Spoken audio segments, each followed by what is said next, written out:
अपना आज पेज है 161। इसमें अब ये जो था चतुष्ट है, इससे पहले विज्ञान था, आरोग्य, उत्थापन, सौंदर्य, आनंद। आरोग्य स्वस्थ होने की अवस्था है। इसके 3 चरण हैं, मतलब ये 4 चीजें हैं: आरोग्य, उत्थापन, सौंदर्य और आनंद। अब इसके अंदर आरोग्य सबसे पहला, इसकी ये बोल रहे हैं 4 अवस्थाएं हैं। अब ये 4 अवस्थाएं क्या हैं?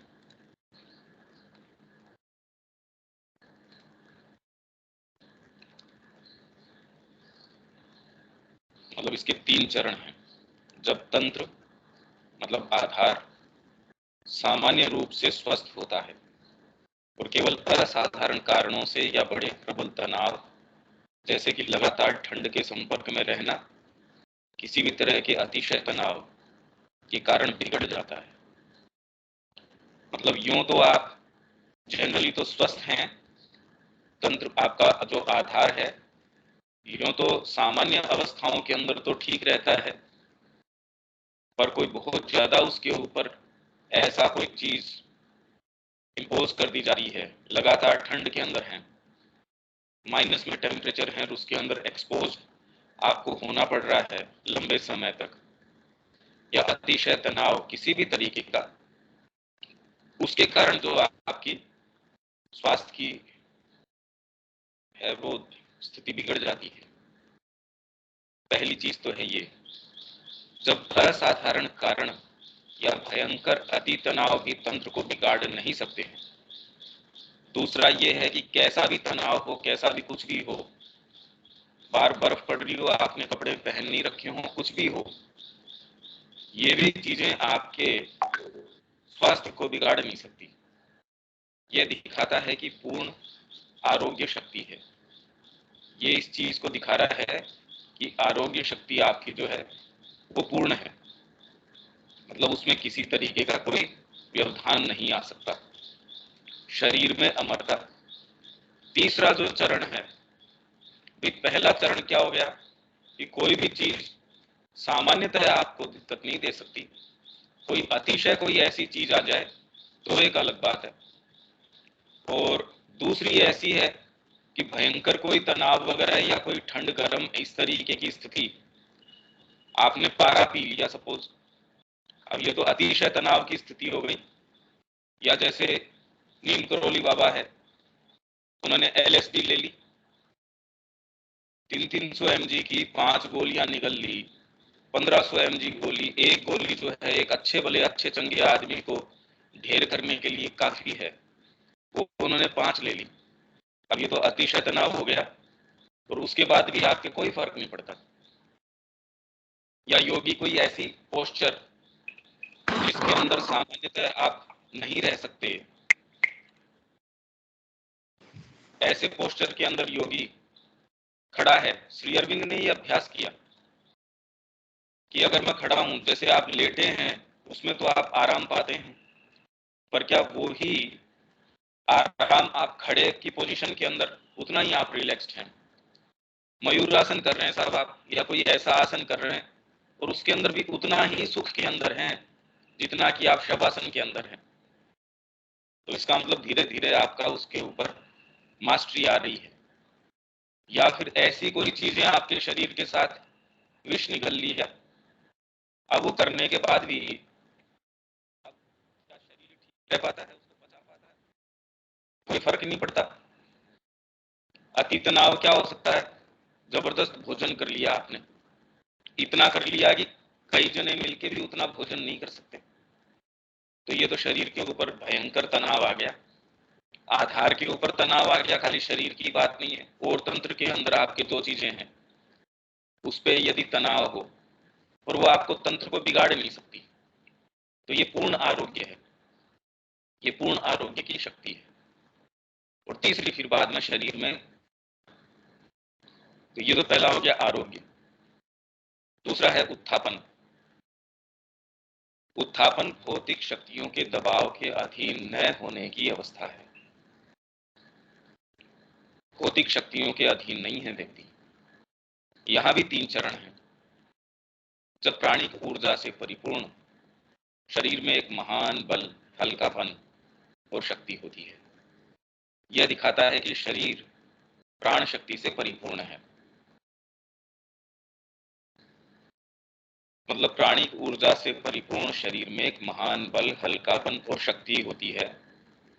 आप बिना थके निरंतर काम कर रहे हैं।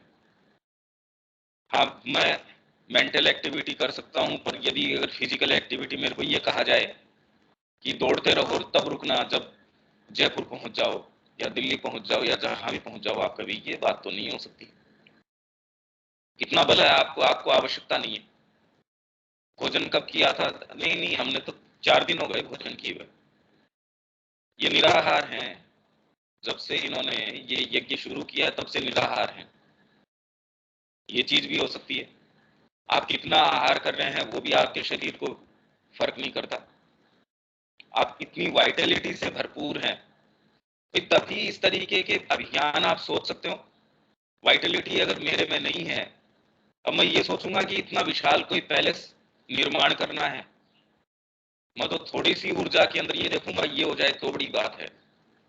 मैं अपना शरीर ढंग से चला लूं वो बड़ी बात है मेरे लिए। तो मेरे को भूख लग जाए, भोजन कर लूं, भोजन को पचा लूं और उसका निष्कासन कर दूं, ये अगर सुचारू हो जाए तो ये हम कहेंगे कि बड़ी जीत हो गई है। अभी प्राणिक ऊर्जा, छोटे छोटे हमारे एस्पिरेशंस हैं, छोटी छोटी आकांक्षाएं हैं, उसके पीछे ही पूरा नहीं हो पा रहा। तो प्राणिक ऊर्जा अभी भरपूर नहीं है। तो हमको लगता है कि इतना बड़ा इसने सोचा, इतना महत्व रूप से ये करेंगे, पर अल्टीमेटली वो कोई प्राणिक ऊर्जा उसमें है नहीं। इसलिए उद्देश्य हैं बड़े छोटे होते हैं। जब कोई शारीरिक थकान नहीं होती, मस्तिष्क या तंत्रिका केंद्रों की कोई शिथिलता नहीं होती। दूसरा यह है उत्थापन का। तीसरा, जब व्यक्ति आवश्यक रूप से गुरुत्वाकर्षण के नियम या अन्य भौतिक नियमों के अधीन न हो।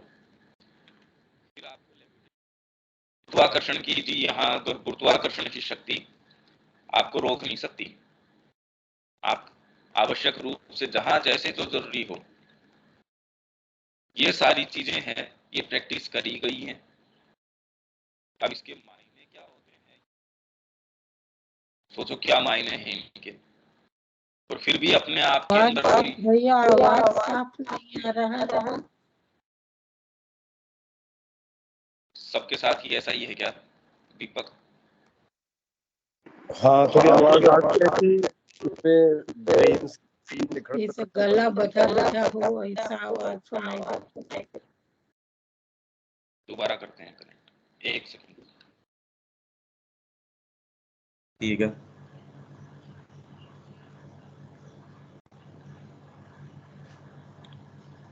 हाँ शब्या जी, अभी कुछ बेटर है क्या? हाँ, अभी बेटर है भैया, अभी ठीक है। ठीक है।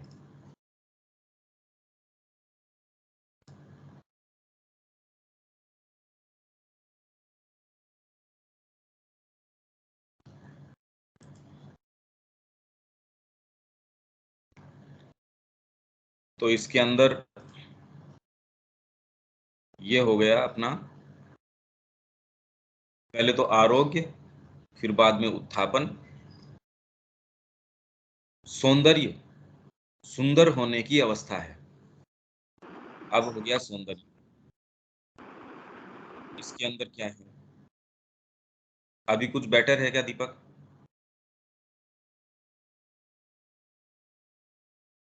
एकदम हाँ सही है। भैया, अब साफ हो हाँ गया है। ठीक। अब ये है सौंदर्य। इसके 3 चरण। जब वाणी की मधुरता और भाव भंगिमा की मोहकता आदि के साथ ही साथ शरीर में तेज होता है।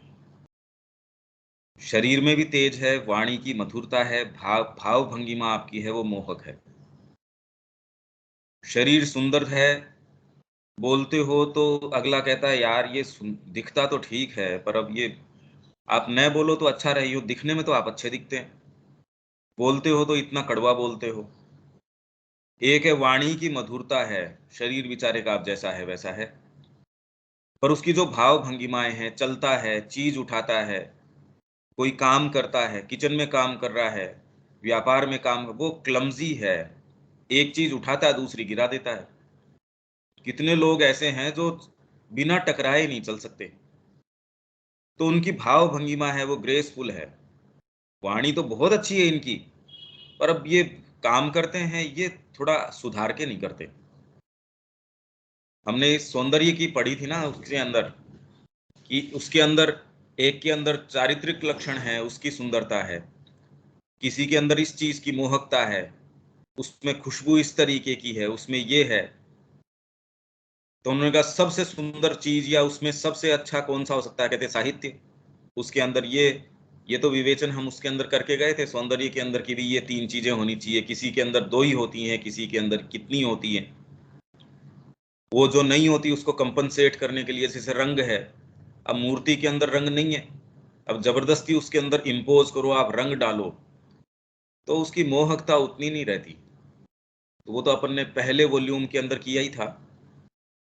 ये तीन मतलब सुंदरता, भाई अगर हम कहें सुंदर, अगर व्यक्ति की बात है जैसे सौंदर्य, वाणी की मधुरता, कि तू दिखने में तो सुंदर है पर मुंह खोलते ही तेरा तो सुंदरता नहीं आती, फिर तो ये लगता है अरे यार ये क्या है, दूर रहो इससे। और एक वाणी की मधुरता है, वो अपने आप देखो कैसे लोग आकृष्ट हो जाते हैं उससे। हालांकि वो मधुरता ये नहीं, भाई आप स्वर अच्छा गा रहे हैं पर उसके अंदर से कोई चीज नहीं आ रही, वही है कि स्वर इतना बढ़िया नहीं है पर अंदर से भाव बड़ा सुंदर आ रहा है, वो उसकी मधुरता इतनी जबरदस्त है कि आप कह रहे हैं अरे इसकी तो बड़ी मोहकता है। तो वो कंपनसेट कर देती है, बाहरी जो उसमें स्वर के अंदर भंग भी हो या कोई विकृति भी हो तो उसको कंपनसेट कर देती है। वो कह रहे कोई फर्क नहीं पड़ता इससे, इसका ताल नहीं है, सुर नहीं है। वही उसके अंदर एक ऐसा गा रहा हो, हरिदास जी हैं साहब, स्वर के ऊपर पूरा कमांडर, भाव जो आ रहा है वो तो खैर पराकाष्ठा में है। तो वो तो चमत्कार पैदा कर देगी, भाव भंगिमा की मोहकता। आपको कोई चीज दे रहा है, जैसे माँ, उनकी एक एक एक्टिविटी, एक एक उनका चाल चलन, कैसे वो कोई चीज देती हैं, करती हैं, व्यवहार करती हैं, सारों की मोहकता है, वो परफेक्शन ला देता है। और हम देखें तो वो मोहकता आती कहाँ से, अपने आप में तो खैर उस चीज की ग्रेस है, एक हार्मनी है कि आपने ऐसे काम किया। एक व्यक्ति है कुछ थोड़े से इंग्रेडिएंट से इतना अच्छा खाना बना देगा, एक है अच्छा खाना बना हुआ है वो आपको ढंग से परोसेगा नहीं, आप नाराज होके उठोगे। उसकी भाव भंगिमा है, उसका तरीका है, उसमें मोहकता नहीं है, उसमें गवारूपन है। तो आप ये कहोगे भाई तू ऐसा है कि मेरे को तू ही खाना परोसा कर या मेरे से तू ही व्यवहार किया कर। ये व्यक्ति पैसे तो थोड़े से कड़क ले लेता है पर कम से कम इससे व्यवहार इतना बुरा नहीं है। एक दूसरा जो है इससे व्यवहार अच्छा नहीं है, ये चाहे इसकी दुकान पे पैसे कम लगते हों, डिपेंड करता है वो क्या है क्या नहीं है। आदि के साथ ही साथ शरीर में तेज होता है, शरीर के अंदर तेज है। हालांकि ये अपने आप में भौतिक सौंदर्य भी कहीं न कहीं इसके पीछे अगर कोई आधार नहीं हो, अब तेज कॉस्मेटिक्स का तेज थोड़ी, ये किस तेज की बात कर रहे हैं आप, पूरा आपका स्वास्थ्य है उसका एक तेज है, आपके अंदर ये उत्थापन वगैरह की बात कर रहे थे उसका एक तेज हो सकता है। पर जब तक आपके अंदर कोई दूसरी चीज रिफ्लेक्ट नहीं करेगी वो तेज एक सीमा तक भले ही हो सकता है या वास्तव में तेज होगा भी नहीं। नित्य यौवन, हमेशा ही आप युवा हैं। पहले हम पढ़ते थे या देखते हैं कि उनका लाइफ स्पान इतना बड़ा है, तो मृत्यु भी है, ऐसे नहीं कि साहब ये 40 साल बाद में तो उनकी एनर्जी डाउन होनी शुरू हो गई, 50 साल बाद डाउन हो गई, बाद का जीवन तो बेचारों ने बड़ा कष्ट में बिताया। नित्य यौवन, सारे के सारे दांत वो मरे हैं तब तक भी सब पूरे दांत इंटैक्ट हैं, बाल पूरे वैसे के वैसे सही हैं, अंग पूरे अच्छे से काम कर रहे हैं। योगी जन है वो कह रहे भी हाँ अब हो गया, अब हमारे को इच्छा मृत्यु, वो सोच के समझ के कि ध्यानस्थ होके कि अब शरीर को त्यागेंगे, तो वो उसको त्याग देते हैं। ये एक वॉलंटरीली भी कर सकते हैं, नित्य यौवन की स्थिति के अंदर है। जब मुखाकृति और आकार को पूर्ण सौंदर्य के रूप में बदला जा सकता है। यहाँ उल्लिखित आनंद शारीरिक आनंद या कामानंद है। यह कई प्रकार का होता है, इंद्रिय, विषयासक्त आदि। कई तरीके का आनंद है। अब ये जो आनंद की बात, क्योंकि चौथा था आनंद, तो ये जो आनंद की बात कर रहे हैं, यहाँ उल्लिखित आनंद शारीरिक आनंद या कामानंद है। हम जिसको कामानंद कहते हैं वो वाला आनंद नहीं, पर किसी भी क्रिया के अंदर यदि परमात्मा वो क्रिया करे तो उसके ऊपर उसका कोई नीचे डालने वाला प्रभाव नहीं हो सकता। तो उसके अंदर कहीं न कहीं क्या उसका सुख है, क्या आनंद है, उस प्रक्रिया के अंदर क्या निहित कोई चीज है, यह कई प्रकार का होता है। इंद्रियों के माध्यम से आप ले रहे हैं। माँ ने कहा कि अब मैं ये समझ पा रही हूं कि ट्रांसफॉर्मेशन क्यों जरूरी है। अपने स्तर के ऊपर जब आप सच्चिदानंद का स्वरूप देखते हैं, उसका साक्षात्कार करते हैं, और एक यहाँ जब आप सेल्स में उसके आनंद को लेते हैं, वो कितना परिपूर्ण है, तब इस अभिव्यक्ति का जो मूल कारण है वो समझ में आता है। नहीं तो यदि आपकी इंद्रियां हैं, आपकी ये चीजें हैं, इसमें भागीदारी न ले सकें, तब तो इस अभिव्यक्ति का कोई अर्थ नहीं महसूस होता। तो शरीर के माध्यम से, इंद्रियों के माध्यम से, अरे भाई आंखें, हम ये कहें इंद्रियों के माध्यम से सुख, क्योंकि हमको अभी आभास नहीं है इसका कि इंद्रियां केपेबल हैं और दूसरे सुख लेने के अंदर भी। हम तो इंद्रिय सुख की बात करते हैं तो यही सोचते हैं कि हम जो सुख ले रहे हैं वही वाले के अंदर आनंद। तो आंखों के अंदर एक कलाकार जिस तरीके का आनंद ले सकता है, टच के अंदर कोई जो आनंद है, वास्तव में क्या आनंद हो सकता है, कानों के अंदर क्या हो सकता है, साहित्य के अंदर क्या हो सकता है, सामान्य जगत के अंदर भी हम देख सकते हैं कि जब हमारे में एस्थेटिक्स हों या और दूसरी कैपेसिटीज हों, तो हमारा आनंद का दायरा कितना बढ़ जाता है, इन्हीं इंद्रियों के माध्यम से भी। तो यहाँ जो उल्लिखित आनंद है, शारीरिक आनंद या काम आनंद है। काम आनंद है वो कई प्रकार का होता है। इंद्रिय विषयासक्त, विषय है आपके आदि, कि उनके अंदर परमात्मा रमण करता हो तो वो कैसा आनंद ले सकता है, या अपने स्तर के ऊपर इनको कैसे किया जा सकता है, इनको ट्रांसम्यूट किया जा सकता है।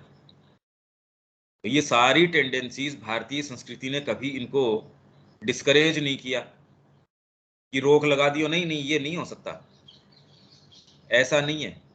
सारों को धर्म के दायरे के अंदर, जुए के अंदर रखा कि इतना कर सकते हो।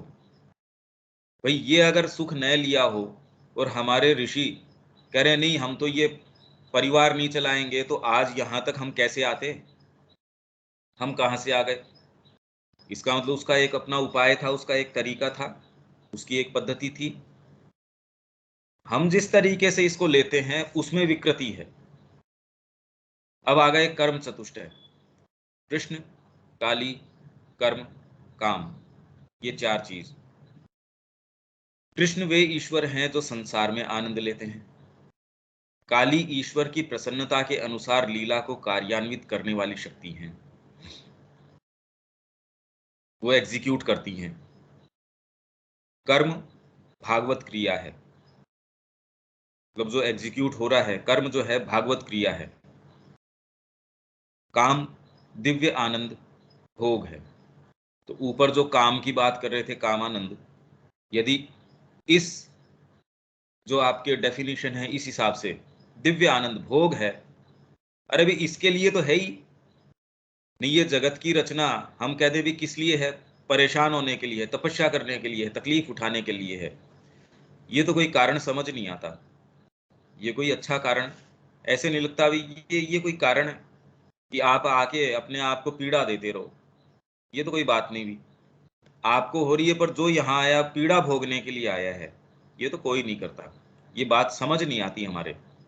हो सकता है परमात्मा के जची हो ये कि मैं पीड़ा पाने के लिए चलता हूं, पर ये जस्टिफाइबल चीज लगती नहीं हमको अपनी चेतना में। फिर अब ब्रह्म चतुष्टय, सर्वम अनंतम ज्ञानम आनंदम ब्रह्म। सर्वम ब्रह्म, अब ये कुछ इस तरीके की डेफिनेशंस हैं, अब छोटे भाग में अब कितना की दिया जा सकता है वैसे तो, पर हाँ ये एक दूसरे को एनलाइटन करती है। जैसे काम की बात है, वो यहाँ बताया, तो अब ऊपर जो कामानंद आया उसमें हम इसको अप्लाई करके देख सकते हैं कि हाँ उससे उसको और प्रकाश मिलता है और हमको समझ में आता है कि इसको इस परिप्रेक्ष्य में समझना चाहिए। सर्वम ब्रह्म, जब हमें ब्रह्मांड में एक ही चीज का अनुभव होता है, मतलब सब चीज एक मेवा द्वितीयम, और कोई दूसरी चीज है ही नहीं, एक ही चीज का अनुभव होता है कि भी सब, सर्वम ब्रह्म, सब कुछ। अनंतम ब्रह्म, जब हमें सभी रूपों में क्रीडारत अनंत शक्ति और गुण का अनुभव होता है, मतलब सभी के अंदर अनंत है जिनका कोई अंत नहीं है, कि सभी रूपों में, तो ये तो सर्वम कि एक ही चीज है, ये अनंतम कि सभी रूपों के अंदर अनंत शक्ति है और अनंत गुण है, उसका आप अनुभव कर रहे हो। कोई तो हम कह रहे हैं कि जगत जननी की अनंत कलाएं हैं, उनके अनंत चीजें हैं, पर मैनिफेस्टेशन के अंदर वो आती हैं तो और बहुत सारी शक्तियां होगी, पर मूल रूप से अभिव्यक्ति के अंदर महाकाली, महालक्ष्मी, महेश्वरी, महासरस्वती, ये चार के रूप में। यूं तो और आनंद की भी अपनी पराकाष्ठा है जिसके अंदर राधा शक्ति है, पर वो प्रेजेंसेस अभी इतनी कोई ऑपरेटिव नहीं है, मेनली ऑपरेटिव ये चार हैं। तो अनंत की सारी शक्तियां हैं, वो इनके माध्यम से फिर हम देखते हैं कि भी ये इस तरीके से है, या फिर भगवान के अनंत गुण हो सकते हैं, पर हमारे मन, प्राण और शरीर, तो हम तीन तरीके से उनको रजिस्टर कर पाते हैं। तो इसी तरीके से ये करें, अनंत शक्ति और गुण का अनुभव होता है, पर ये अनंत भी तो भाई एक शब्द है, ज्ञानम ब्रह्म, जब सभी चीजों में हमें उस चेतना का अनुभव होता है जो सभी के विषय में सचेतन है। ऐसी चेतना जो जिस भी चीज के ऊपर लागू करते हैं उसके विषय में सचेतन है, वो उसके विषय में जानती है। एक ऐसा स्थान, एक ऐसी चेतना है जो सबके विषय में जानती है। अब इसको भी हम कैसे ट्रांसलेट करें कि मैंने किसी चीज के विषय में, तो फिर आपको साइंस पढ़ने की आवश्यकता नहीं है, आपको फिर बाद में कोई भी जो ये दूसरे सब्जेक्ट्स हैं उनको, आपको जो है मेडिकल है उसमें, या फिर आपको बॉटनी है, या जितने भी जो भी आपके विज्ञान हैं, शास्त्र हैं, ऐसा नहीं है कि माँ को ये पता ही होना चाहिए कि आज अमेरिका के अंदर पर्टिकुलर इस व्यक्ति ने सुबह नाश्ते में ये लिया है। ये कोई ज्ञानम थोड़ी है। हाँ, पर फंडामेंटली आपको उस चीज का पता है कि भगवान बुद्ध को सब ज्ञान है, तो इसका मतलब उनको तो ये भी पता होना चाहिए भी आपकी जितनी भी समस्याएं हैं आप चले जाओ, मेरी चीज कहाँ खोई है जी बताओ, मेरी चीज कौन उठा के ले गया है वो बताओ।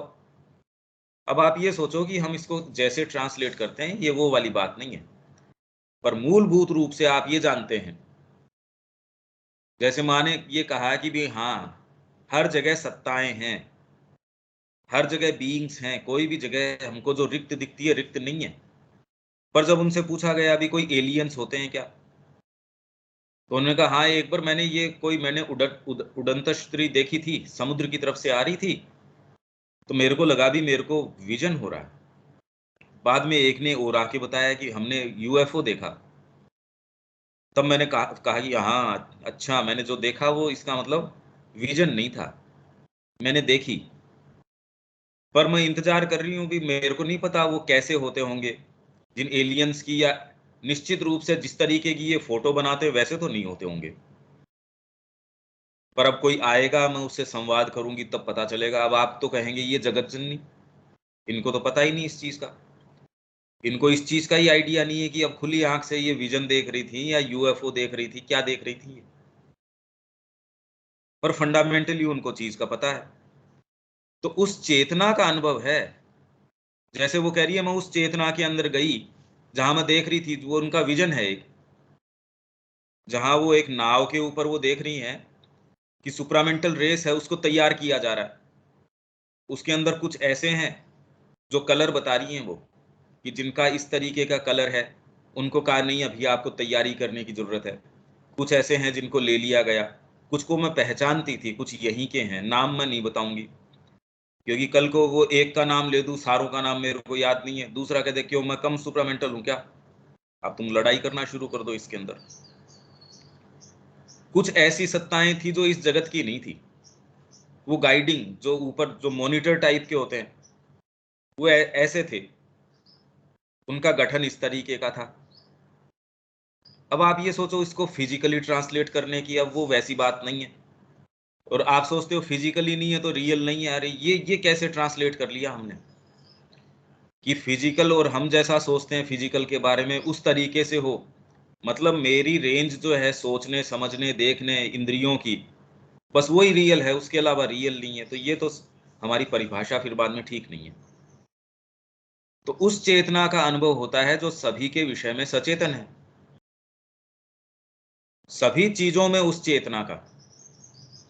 जब कोई भी चीज से आप, इसीलिए तादात्म्य के द्वारा, यूं तो आप तादात्म्य आप पेड़ से कर लोगे, पेड़ अपने बारे में क्या जानता है भाई, पर उसके अंदर कोई निहित ऐसी चीज है जो उसके एसेंस को जानती है। यूं तो बीज अपने आप में क्या जानता है, पर उसमें कोई निहित है चीज। अगर वो चीज न होती, वो निर्जीव चीज होता, तो प्रस्फुटित होके वो इतने बड़ा विशाल वृक्ष में, फिर बाद में उसके फल हैं फूल हैं जो भी उसके आना है, कोई चीज तो उसमें है। मतलब चेतना उसके अंदर इनग्रेन्ड है। यदि आप उसका अनुभव पा सको, उसके साथ संपर्क में आ सको, तो आप उसके विषय में जान सकते हैं। तो सभी चीजों में हमें उस चेतना का अनुभव होता है जो सभी के विषय में सचेतन है। वो अपने आप के विषय में भी सचेतन है, दूसरों के भी विषय में सचेतन है।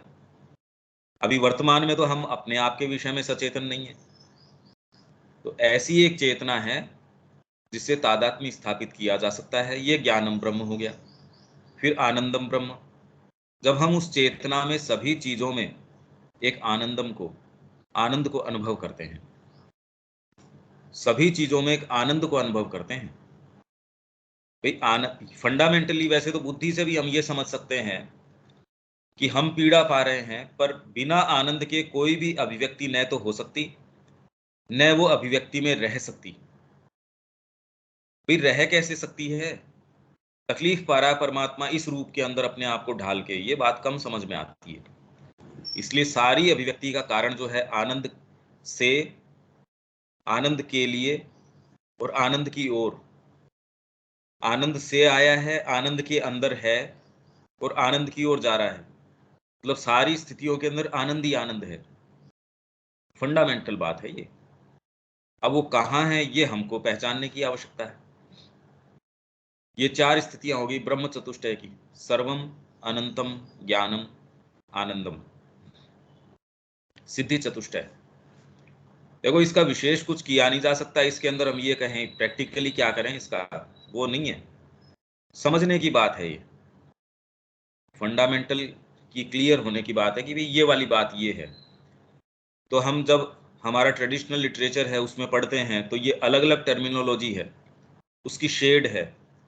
तो जब ये डेफिनेशन हम समझ जाएं तो एटलीस्ट कम से कम उसका एक अर्थ तो निकालने की स्थिति में आए। नहीं कहीं भी किसी का जो मर्जी हो सो अर्थ लगाएं उस समय, वो तो न करें कम से कम।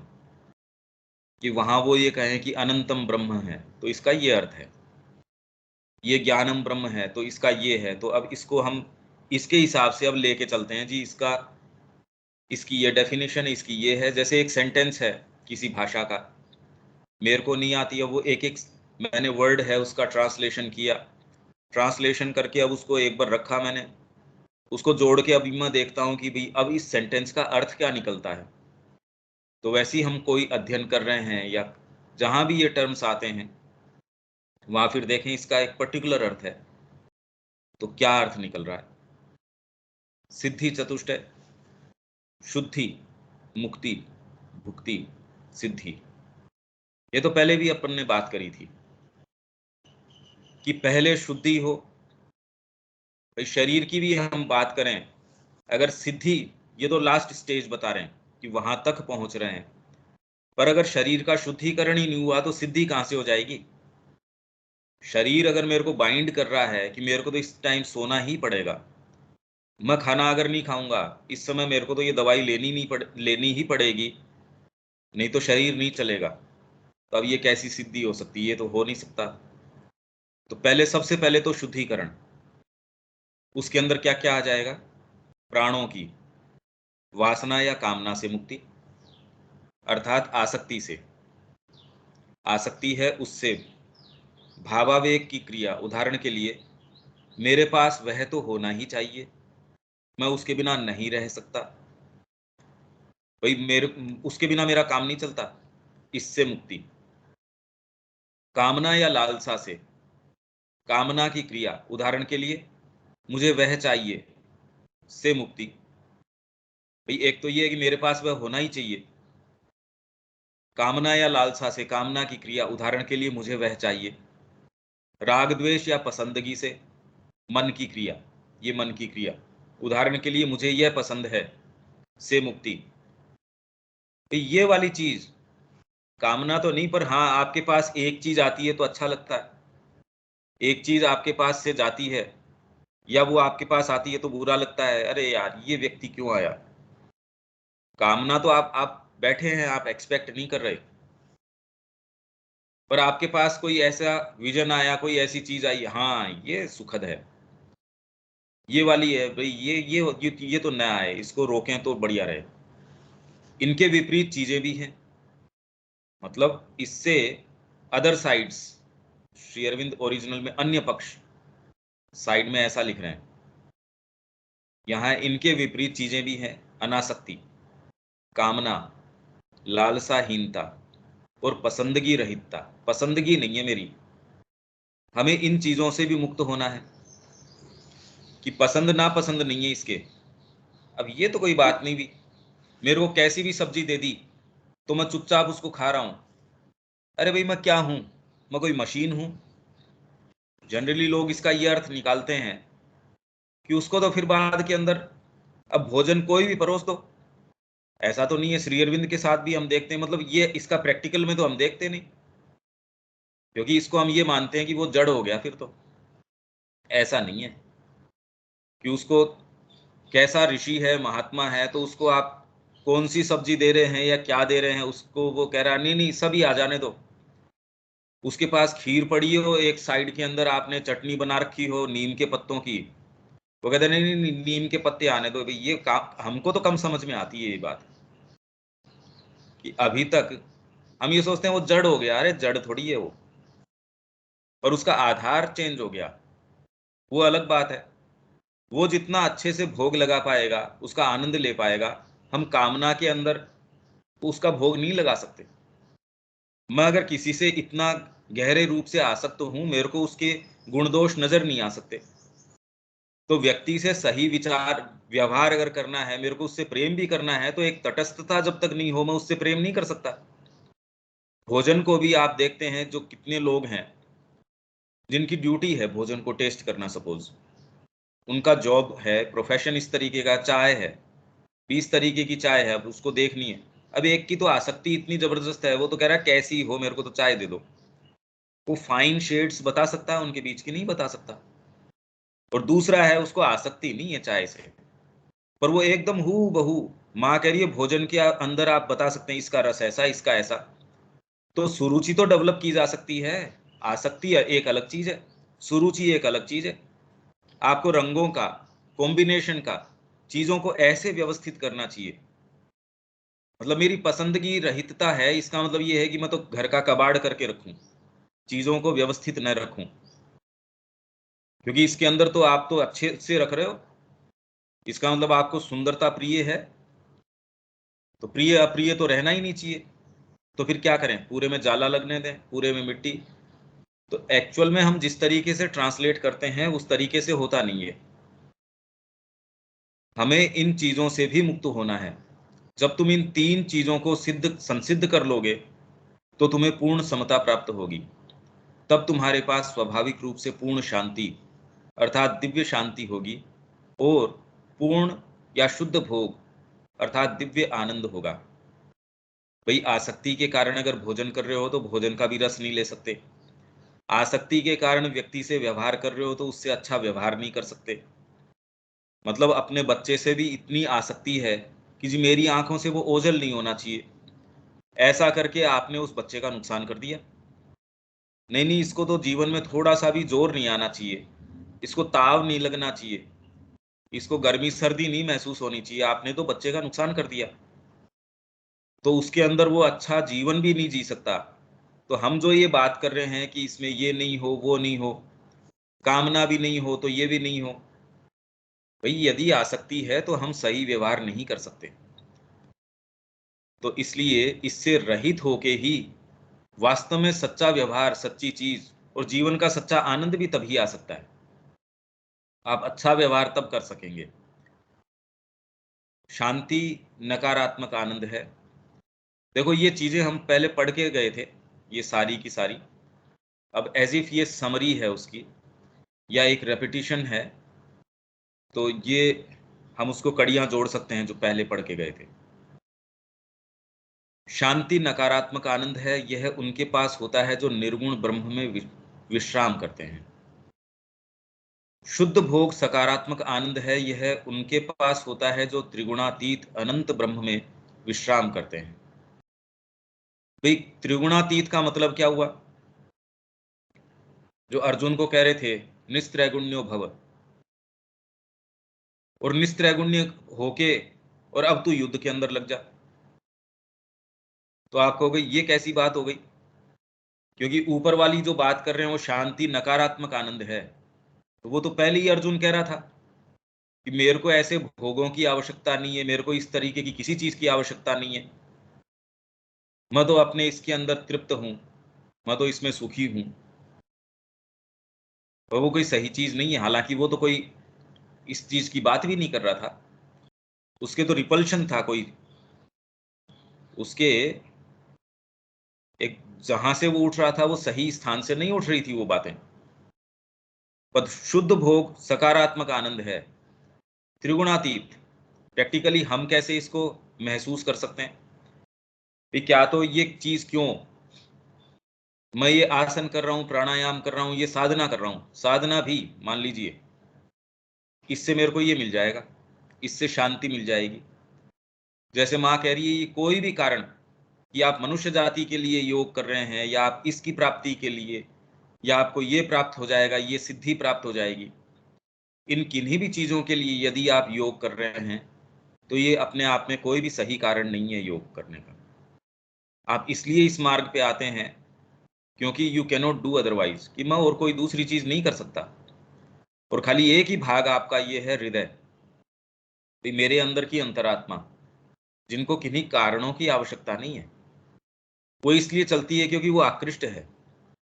मेरे को कोई कारण की आवश्यकता नहीं है कि मेरे को माँ के पास क्यों जाना चाहिए। अब इसके आधार पे हम करेंगे तो धीरे धीरे ये चीज रिफ्लेक्ट करनी शुरू कर देगी।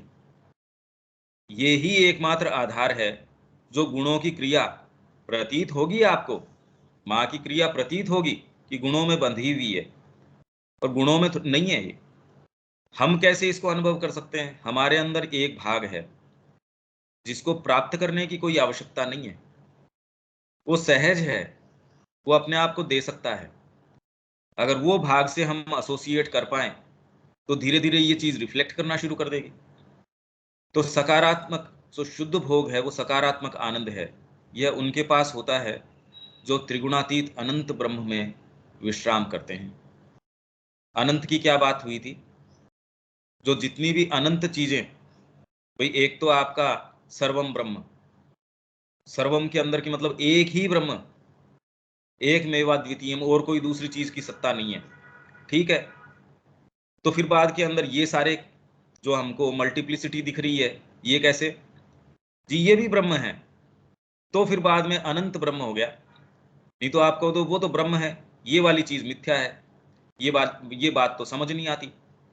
अगर आप कहो कि ये चीज मिथ्या है तो आप ये वाली बात कह के भी ये तो कह ही रहे हो कि कोई चीज की यहाँ उपस्थिति है और वो ब्रह्म नहीं है, ब्रह्म के अलावा कोई दूसरी चीज की सत्ता नहीं है।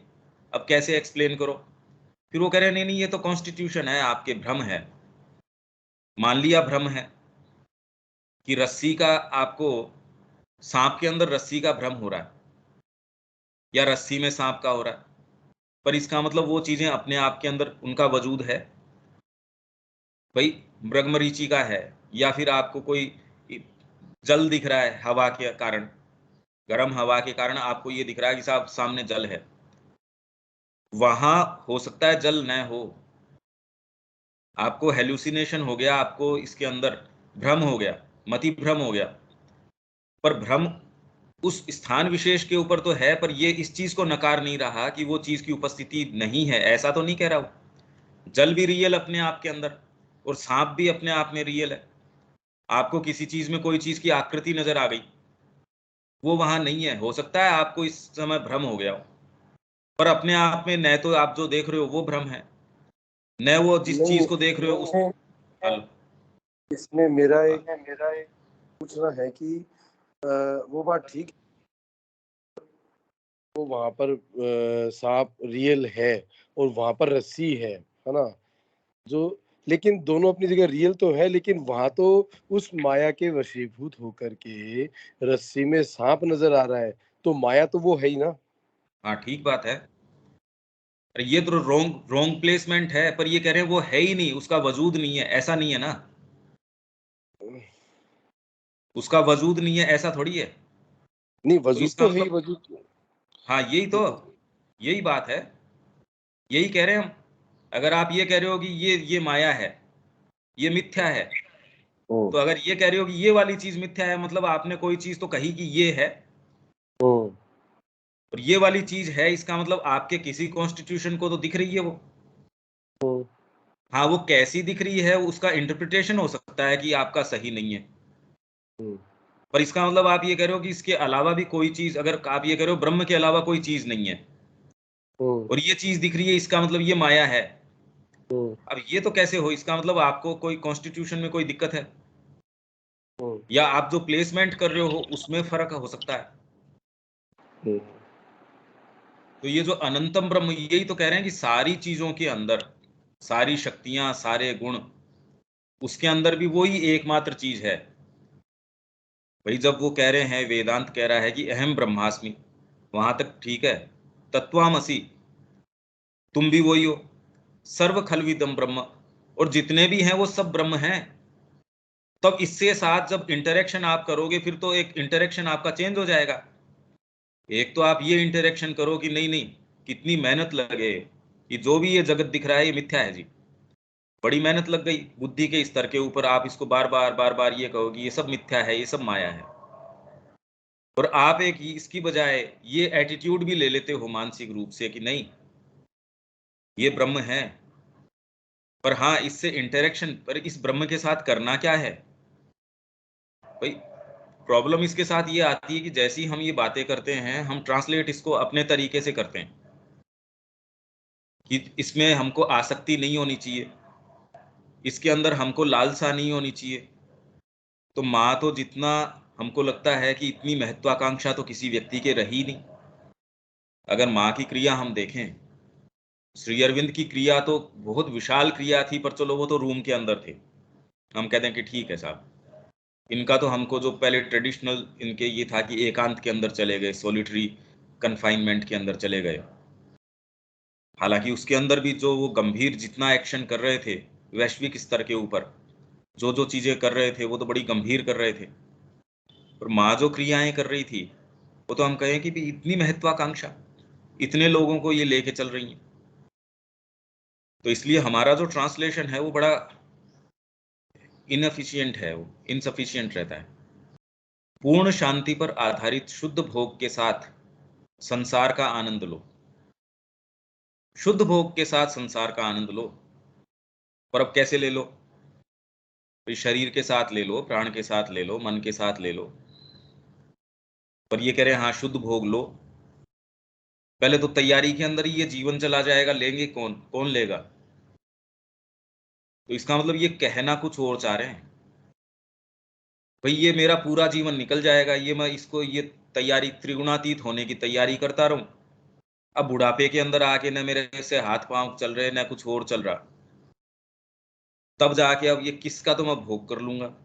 न मेरे दांत रहे, न हाथ मेरे काम करते, हाथ कांप रहे हैं, न शरीर उठता, न विचार काम करता, सोचूं वो काम नहीं होता, संकल्प शक्ति क्षीण हो गई। तो ये जिस जिस तरीके की प्रक्रिया बता रहे हैं वो तो ये लाइफ टाइम में तो होती लगी नहीं। तो इसीलिए ये कहते हैं यार ये आप किस तरीके की बातें करते हो, और इसीलिए वो इफेक्टिव, यदि आप उसको ट्रांसलेट करते हैं गलत तरीके से, तो दूसरा कहता है ये होने वाली बात तो है नहीं। ये आप आसक्ति के रहित होके फिर काम करो, त्रिगुणों से रहित होके फिर काम करो। और यदि हम उसकी तैयारी, जैसा कि ट्रेडिशनली बताया जाता है, उसकी तैयारी करें, तो ये जीवन तो छोटा लगता है उसमें। अरे एक चीज, आपके विरुद्ध षड रिपु है, उनसे पिंड छुटाओ, सारे लोग यही कह रहे हैं। कामना है, ये एक तो पूरी नहीं होती लगी। हमको नहीं लगता कि ये जो ट्रेडिशनल तरीके बताए गए हैं, यम है, नियम है, ये है, वो है, आज के समय में एक की भी हम पालना कर पाए। कितने लंबे समय और कितनी गंभीर साधना और कितनी जबरदस्त तपस्या की वो मांग करते हैं। तो आप ये कह दो इसके लिए 50 साल तो यूं ही पूरे हो गए, या जितने भी साल पूरे हो गए, 10 साल, 20 साल, 25 साल, इनको करो और फिर बाद में एक स्टेट के अंदर, ऐसी के अंदर आओ तो कहो इस चीज के लिए मेहनत करो जब उसकी प्रासंगिकता ही नहीं रहे। आप भोग लगाओ, इसका कौन लगाए, उम्र तो बीत गई मेरी इसके अंदर। तो इसका मतलब अभी से हम शुरू कर सकते हैं। तो इसका मतलब रहस्य कहीं और है, उसका जो गुत्थी है ये और है, ये यहाँ नहीं है। अदरवाइज तो हम ये सोचते हैं कि ये हम मेहनत करेंगे, ये तैयारी करेंगे, इससे नहीं हो सकता। एटलीस्ट जिस तरीके का हमारा फ्रेमवर्क है, जो लाइफ स्पान हमको मिला है, उसमें तो होता लगा नहीं। प्रैक्टिकली यदि हम बात करें, इसमें कहने में क्या किसी के शर्म है? तो ये कहने में कि हाँ नहीं जी हम तो पूर्ण शुद्ध हो गए, हमको ये भोग नहीं है, ये नहीं है, वो नहीं है, ये कहने में मतलब क्या लाभ है? क्योंकि जो ये प्रक्रिया बता रहे हैं, इवन अष्टांग योग की जिस तरीके की प्रक्रियाएं बताते हैं, वो क्या आप कर सकते हैं शास्त्रीय तरीके से? इतना लंबा तो जीवन ही नहीं है। पूर्ण शांति पर आधारित शुद्ध भोग के साथ संसार का आनंद लो। तृप्त की गई कामना के परिणाम स्वरूप तुम्हें जो मिलता है वह अशांत, असुरक्षित, ज्वरग्रस्त या सीमित होता है। परंतु शुद्ध भोग शांत, आत्मसंपन्न, विजयी, असीमित, परितृप्ति और वैराग्य रहित, अमर रूप से आनंदमय होता है। तो हमको ये एक देखना है कि क्या ऐसी साइकोलॉजिकल स्टेट है कि हमको अभी भी इस चीज का अनुभव हो सकता है। भाई मूल बात तो ये है, ये कैसे करें, क्या करें, या वो तो अगर ट्रेडिशनल उसका तरीका या जो इसका शास्त्रीय तरीका है, जिसको जनरली जो प्रिस्क्राइब किया जाता है, यदि वैसा करें तो ये तो होता लगा नहीं।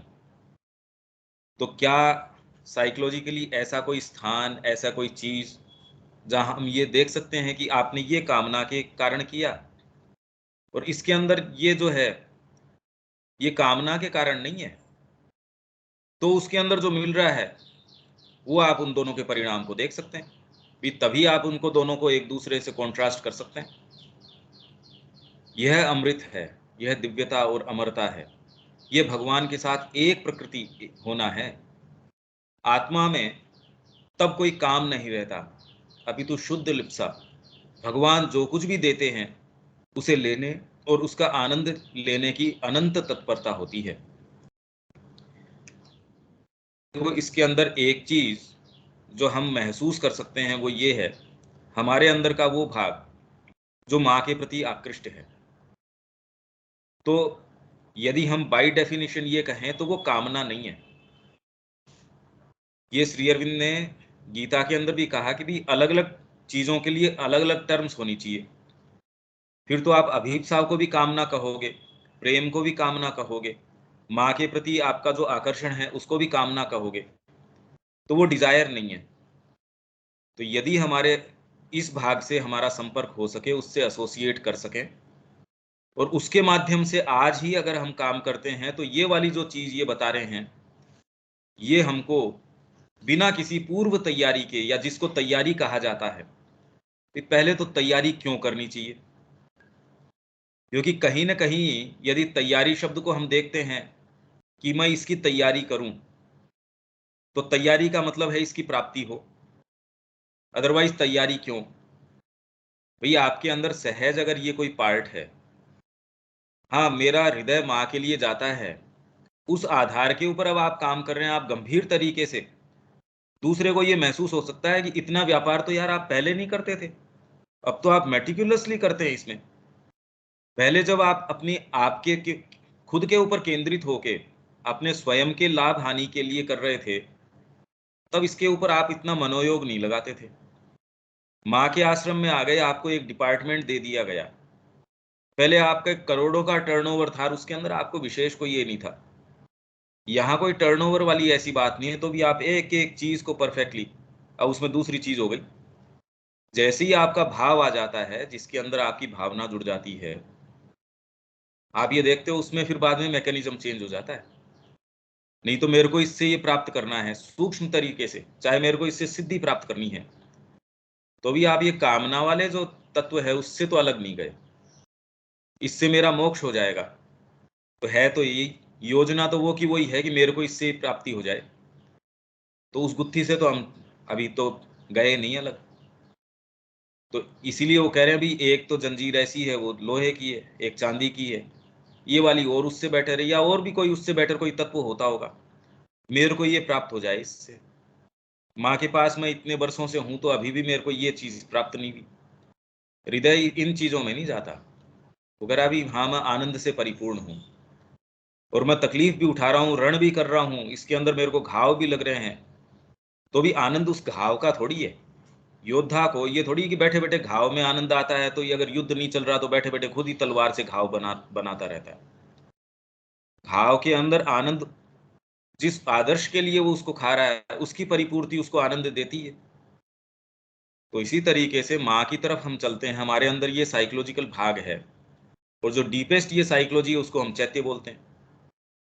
ये साइकोलॉजी जो बिना किसी कारण के, जो हम कोई बता नहीं सकते उसका क्या कारण है, यूं तो बहुत गहरा कारण है उसका, क्यों आकृष्ट है अपने आप, पर हम उसको कोई सोच समझ के डिफाइन नहीं कर सकते कि इसका ये कारण है।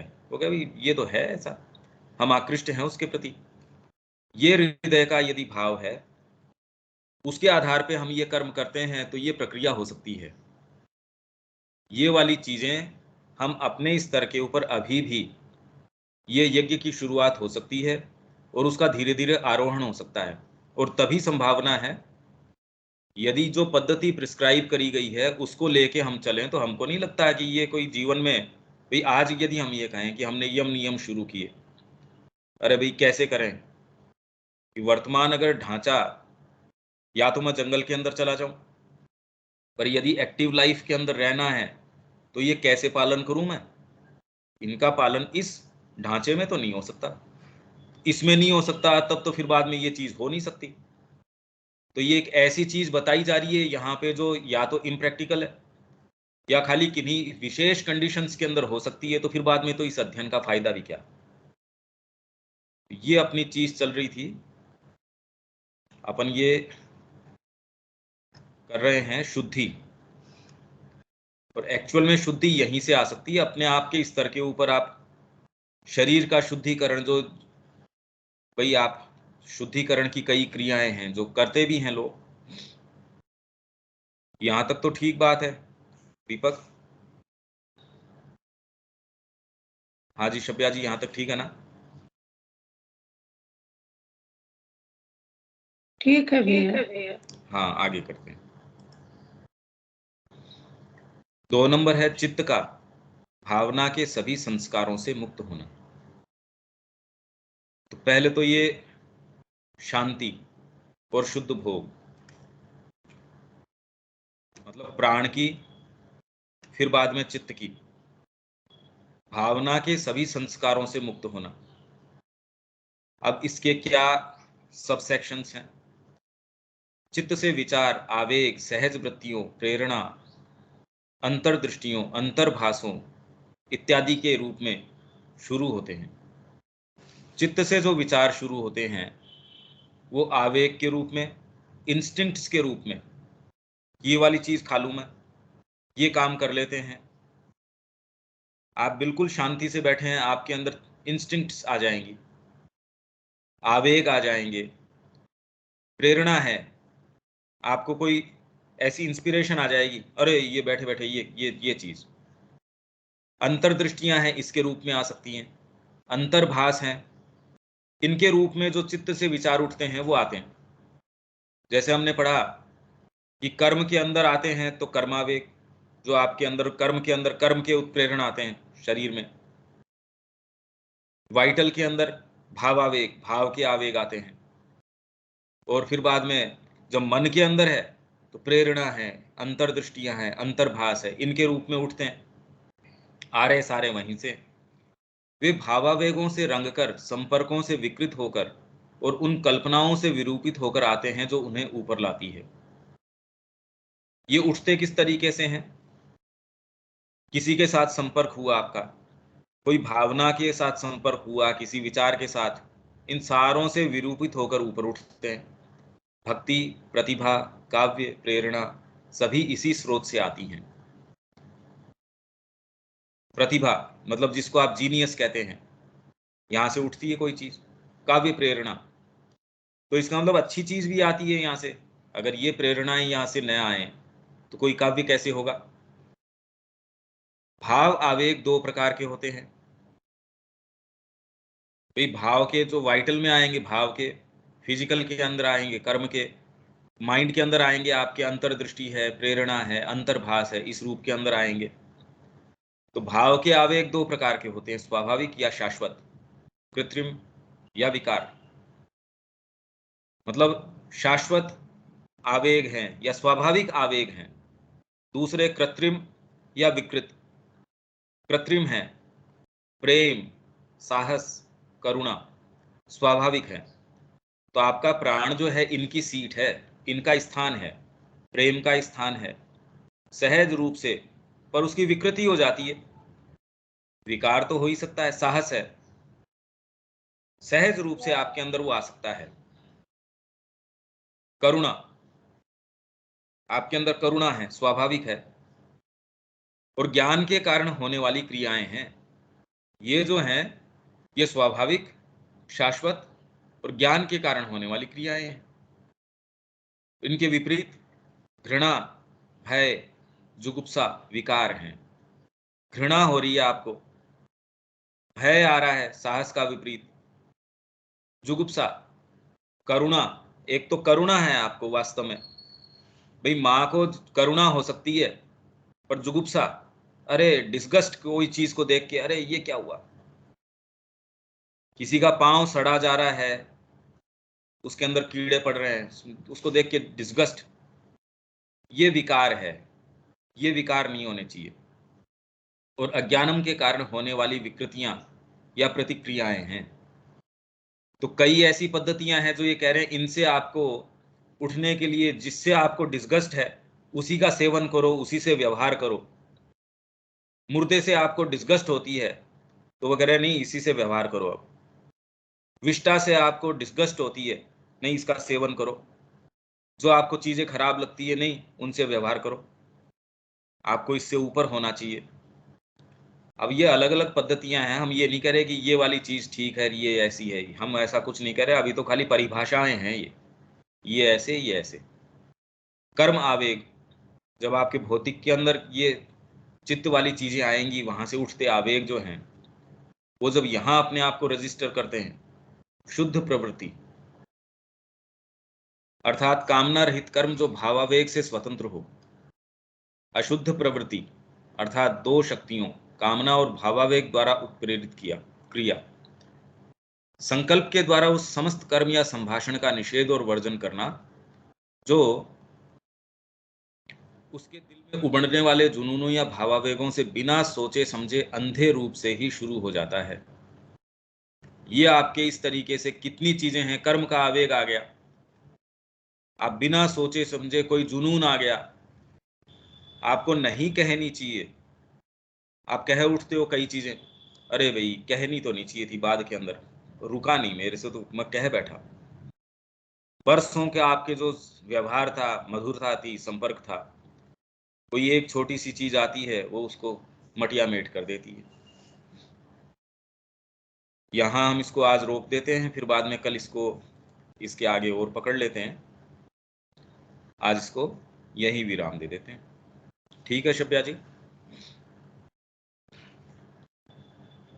ठीक है भैया, इसके बाद जय तो श्री राम। खत्म ही हो जाएगा ये हाँ। वाला।